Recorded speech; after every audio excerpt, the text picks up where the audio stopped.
जी अस्सलाम वालेकुम। मैं ਤੁਹਾਡਾ अपना वीर सिंगर मुश्ताक ज़ख्मी तो मैं अपने दोस्तों अपने वीरां वास्ते एक पैगाम लेके आया कि मेरा एक नया सॉन्ग आ रहा है।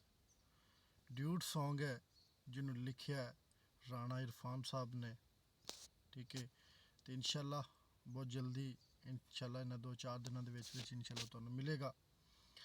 तो ਉਹਦੇ बोल ने जनाब, खून मेरे दी मेहंदी ला के, खून मेरे दी मेहंदी ला के, गल विच सुआ जोड़ा पाके, मार के खंजर दिल मेरे विच नी सारा खून नचोड़ लवीं, मेरे मरण तो बाद ओ नाता नी गैरां दे नल जोड़ लवीं, मेरे मरण तो बाद ओ नाता गैरां दे नल जोड़ लवीं, भुल हो गई साडे तू इतबार तेरे ते करदे रह, तेरे झूठे प्यार ते अड़िए पागलां वांगू मरदे रह, जिन्ना नाल वफावां तेरियां, जिन्ना नाल वफावां तेरियां नी उन्हां दे